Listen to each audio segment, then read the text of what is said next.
you were the best 3-pointer shooter on the team, and that I guess luckily for me they double teamed you and I got the ball. But I'm not gonna lie to this. And ever since that day, my basketball career has went down. That was the highlight, though. That's all you need, though. You won a championship. Exactly. That's got to stick out in your life. So I love it. It's definitely good to see you again. Glad that we're still together. Exactly. Growing. This is a little reunion. Reunion.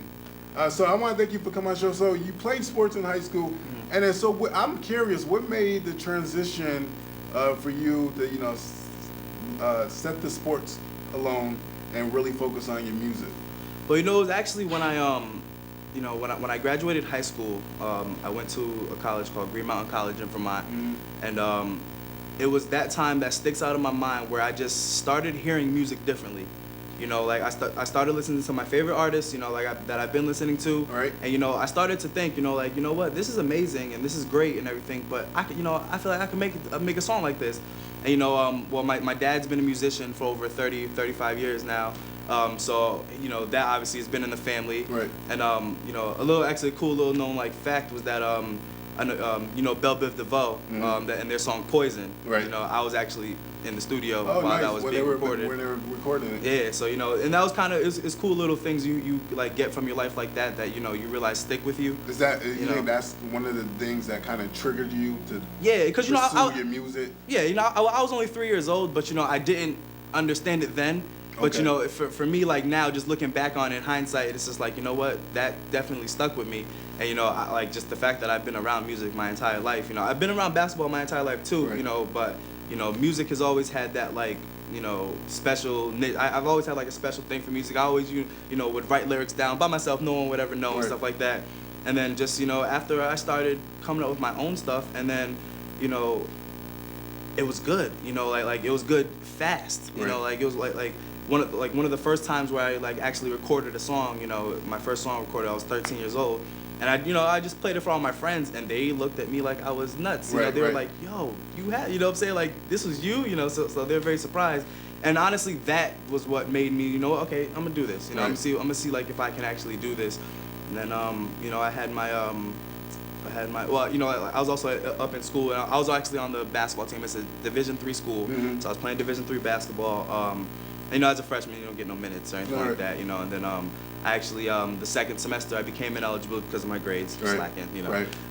So, I just kind of saw the pattern of, basketball falling into the back burner, and then me just the way that I felt when I was making these songs, right. And then, of course, at first I started just going over my favorite artists' beats, right. Their industry beats from their albums and stuff. And then, my first actual show was in 2008, and it was at Toad's Place. Oh, wow. So that was a big fan. Everybody loves Toad's Place. Right. And it was definitely a good experience, it was cool. I had a lot of friends in the crowd, had a lot of people that I didn't know in the crowd, and it just made me better, right. It made me so that I'm not scared in front of anybody. I don't get stage fright or anything like that, right. And then the fact that I just one of the things that people said after, one of my friends said after, was that I looked like I was having fun up there. Right. And that's all it's about. As long as you're having fun and you have a message. Now you traveled, lived in New York, here and there, Pennsylvania, throughout New England, definitely throughout the New Haven area. What have you learned throughout your traveling and your experience that kind of influenced you for the music, or that you picked up from maybe other local artists or other people? I definitely think traveling has done a great deal for my experience in the music game, and I definitely have to say that I feel like I was at my best when I was in Philadelphia, Okay. And Why is that? Well, because of the culture, Philadelphia is so inviting, Right. I was where I was living, one of my friends went to Temple, and so I was around him a whole, because he's from New Haven, right. So he went to Temple, and I was just around that crowd a lot, mixed with the college crowd, plus with the inner city culture of Philadelphia. You get the best of both worlds, right. And I definitely picked up a lot, with one thing that Philadelphia does is they show love. Right.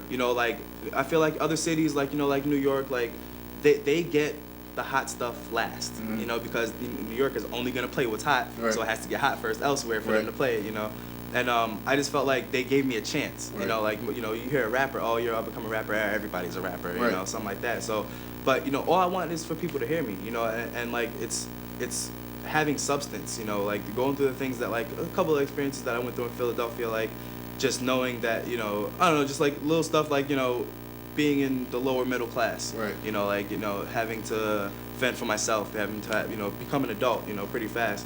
And that's all in my music, you know, Right. like that's like when I write my music, I sit down and write my music, you know, it's all just me pouring out what happened in my life, my experiences. Now, do you write all your music? Oh yeah, like, every lyric, yeah. There's nothing that's- 100%. Yeah, 100%. Like when you write, like how long does it usually take? I'm always curious about song writers when they write, like their mind of thinking when they're actually processing a song. Like I mean, how's your mood and like, are you like, you know, some people are like they lock themselves in the closet until the song is done, or some people listen to music, or like how's your process when you write music? Well, it depends, cause sometimes well my thought process is almost in rhyme. You know, like whenever I think or I hear a word that's, you know, that kind of like, oh, I never heard that word before or something like that. You know, one thing I always do is think of what else it could mean and how like what else I could rhyme it with. Right. You know, and then, you know, it's almost like come up with the stuff that it rhymes with first, you know, and then fill in the blanks. But, you know, making it has to coexist with what you're talking about with the topic of the story. So I mean, for me to make a song, I mean, like there's been times where I've sat there and just been in the zone and written songs in about 30 minutes, Right. you know, and had the whole entire thing finished, all 3 verses, the hook and everything, and just be, you know, because like one thing I don't like doing is I don't like sitting in the studio all day. Okay. So whenever I do go to the studio, I'm prepared and I'm ready to get to work. Like, Right. You know, there's no just like I don't make the songs in the studio. Right. Like, have them already. But like like my biggest thing is if I hear the beat first, I play that's the only thing I listen to for weeks. Okay. You know, I'll just listen to the beat over and over again. Anytime I put my headphones in, it's that beat. You know, and just what comes to you. You know, like one thing I want to like even just to other artists to stress to other artists is don't force it. You Right. know, like, you know, the music takes time, especially the music that comes from your soul, like that actually means something. You know, Right. it takes time.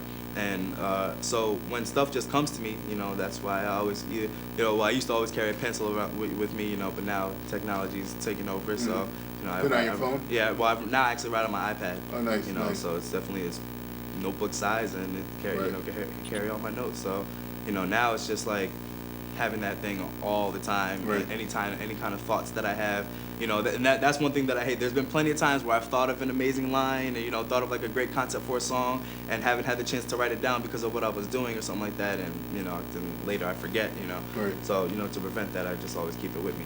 And Now, high definition. I know you as Howard. A lot of people, probably your high school and middle school, and your people in your neighborhood and closest friends and family know you as Howard. So, what made you get your name? You know, your stage name, High Definition. Like, what does it stand for in your eyes? To tell my viewers. Well, one thing is all the men in my family, Okay.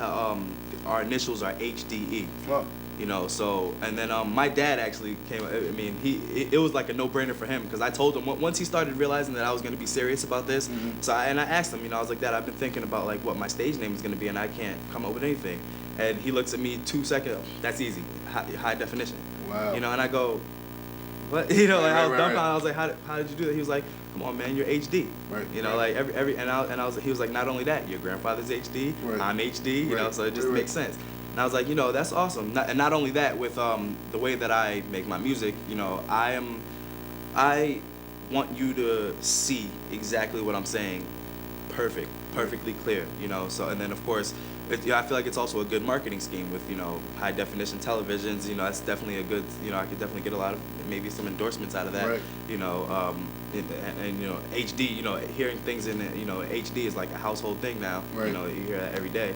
So, and that's why, like, you know, a lot of my, like, mixtape names and my album names are going to be playing around my name. You know, like my first mixtape was called Available in HD 2020 Vision. Mhm. You know, my mixtape that's coming out now is it's gonna be a series. You know, Available in HD. This is Hindsight. Right. You know, so it's Available in HD Hindsight. So anything available in HD. You know, like, and my album's called Life and Death. Right. You know, so like it's just stuff that's like, you know, I want to be clever. I want to like, you know, like mess with your brain a little bit. Right. You know, just like make you interested. You know, make you feel something. So, Now you have a website which looks pretty good. I want to add. Mhm. I checked out a few days ago when we talked on the phone. It looks really good, and it has, you know, bio on there. So for my viewers that want to check it out, and it's actually it's going to be on the screen. HD Hip Hop. Yeah, www.hdhiphop.net. And you can definitely go on there and check it out. And I was talking to you before the show how I love how you were clever enough to put the movie Oz. For Right. everybody who don't know, it was the black version of Wizard of the World version in my opinion. And I think you have a clip with the Tin Man, right? Yeah, it's Or what I use is one of the it's a sample on one of the songs. That's one thing too. Talk to my peers a little bit about that. And how did you get that concept? Well, what I did was, I was going through, like, when I made the mixtape, I was going through, like, movie clips, different movie clips, and, there's a couple of songs